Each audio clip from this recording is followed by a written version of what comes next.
Dragon Age Veilguard is the train wreck that keeps on giving. The most recent headline is that a Dragon Age voice actor says that people wanted to see Veilguard fail. Yes, that is true, because they are really bad people. No, that is not true.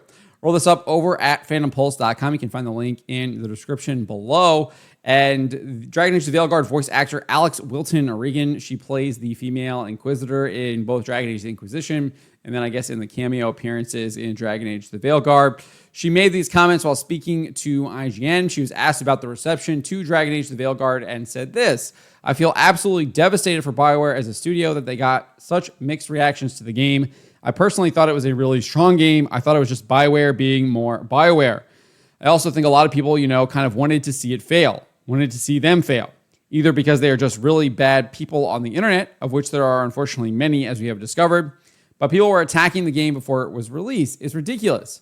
How can you judge a game? How can you judge a game, a film, a TV show, a book, and anything before it's actually released? You can't.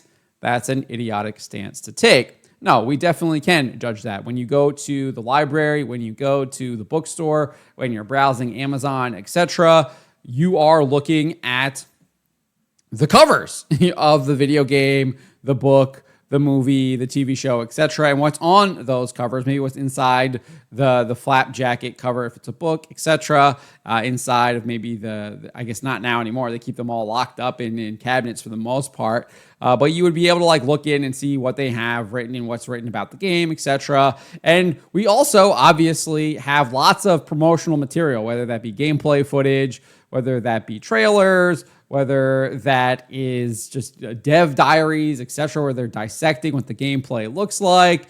We see significant portions of the story, and we also, in many cases, can see people playing the game during early access periods, etc., on Twitch, YouTube, whatever it happens to be. So, yes, we can indeed judge a game, a film, a TV show, a book, or anything before it's actually released. You can indeed do that. To claim that you can't is the ridiculous, idiotic stance to take. Remember, what do SJWs do? They lie, they double down, and they project. It's always the case. It doesn't change. But anyways, she goes on and says, "But I only ever want to see the folks from BioWare thrive because I adore them, basically. And whatever they go on to do next, I have no doubt that their talents will be richly rewarded. If we're really lucky, we'll get more gold from them in the future." So that is what she had to say. And as I said, the idea that one cannot criticize a game before it has been released is actually the ridiculous idea, given that companies like BioWare show off gameplay footage, storytelling, character design, and other parts of their games months ahead of the game's release. That's how we knew it was all chock full of LGBTQ plus propaganda. They had the surgery scars, etc. We knew all of that stuff. We saw the character designs. And then when the game came out in early access or whatever it was, a couple days after it came out, we found out that they were doing literal lectures in the game with the Barb and all that stuff, ridiculous scenes with the Canary character in the game. So if you didn't buy it right away, you waited a couple days, you found out very quickly what was in the game before you purchased it. So again, we know what's in this game by watching the promotional material, etc. And also we have pattern recognition. We've kind of seen what a lot of these companies do when they're marketing these games, the buzzwords that they like to use, etc. And it kind of gives us a hint as to what the final product is based on our past experiences with other games that have used those types of buzzwords, etc., that type of marketing. In fact, before the game was released, popular streamer Asmongold trashed the game, saying it looked worse than Concord, Firewalk Studios' first game that was scrapped within less than a month after it was released. He even explained that gamers should indeed start judging games before they are released. He says, "You guys need to start judging books by their covers. You need to start doing that because if somebody can't be bothered to make a good cover, they sure as F aren't going to write a good book. I'm just being honest. If you can't figure out your effing cover, the book is going to be a joke." And I definitely feel like there is some truth to that. Now, obviously, I think there are some exceptions, especially when you get into different types of art styles, because I do think there are some art styles that are going to appeal to different people over others. Obviously, you can look at something like Minecraft, where it's a pixelated art style, etc., and that might turn some people off based on the art style, but obviously the gameplay mechanics and the things underneath the hood are running really good. If you want to make a classic car comparison, that is called a fat rod or a sleeper, where you're not realize what it actually can do. especially on the drag strip. You call that a sleeper on the drag strip. As far as generalizing the people criticizing the game as being bad, that only reveals Regan's character, given much of the criticism of the game before its release was due to the game's promotion of immoral actions and ideologies, such as self-mutilation and transgenderism.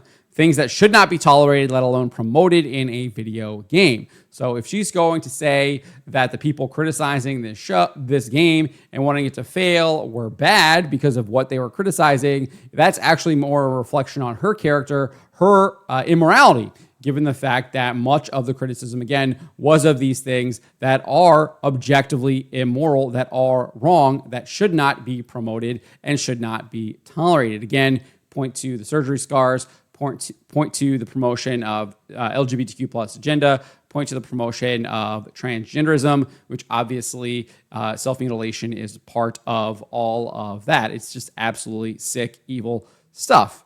And trying to say that you're a bad person because you're criticizing this garbage that's being promoted in the game, it's just absolutely ridiculous. And it's more of what we have come to recognize as evil being touted as good and good being touted as evil. It's just absolutely upside down world. And we are going to call this stuff out and get back to the truth. Because as I think as Father John Nagel points out, the woke ideology is in reality just a war against reality. And that's exactly what it is. You see this on all different kinds of levels, whether that be the LGB movement, whether that be the transgender movement, whether that be critical race theory, etc. Those are all ideologies, movements that are at war with the truth, with reality. Dragon Age: The Veilguard did fail out of the gate. Fortunately, that was really good thing that did happen. We got a major victory there with this game absolutely failing. It only hit a peak concurrent player count of 89,418 on the first Sunday after its release in November. The game's peak player counts have declined over 98% in less than 8 months. The most recent 24-hour peak only hit 1698. Love to see that number get down to zero, so no one is actually being exposed to this propaganda anymore. Unfortunate that it even got to this 89,000 number. Would have liked to have seen that at zero as well, so no one was being exposed to this evil propaganda trying to warp people's minds and twist them. Additionally, EA, BioWare's parent company, admitted the game missed sales expectations by nearly 50%. At the end of January, BioWare laid off its entire senior writing and editing team for Dragon Age: The Veilguard. BioWare general manager Gary McKay also noted in a blog post on the company's website that it laid off a number of other employees who were not core to the company's upcoming Mass Effect game. He said, given this stage of development, we don't require support from the full studio. We have incredible talent here at BioWare, and so we have worked diligently over the past few months to match many of our colleagues with other teams at EA that had open roles that were a strong fit.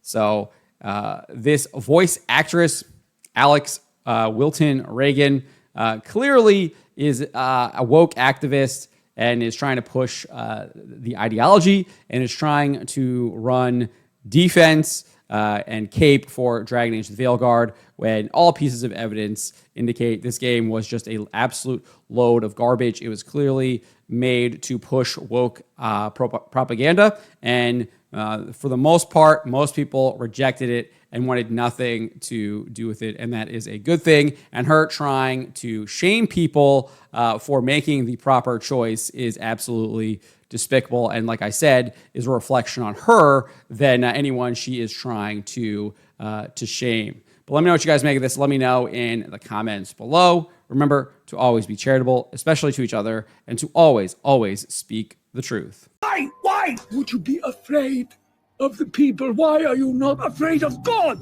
instead of man?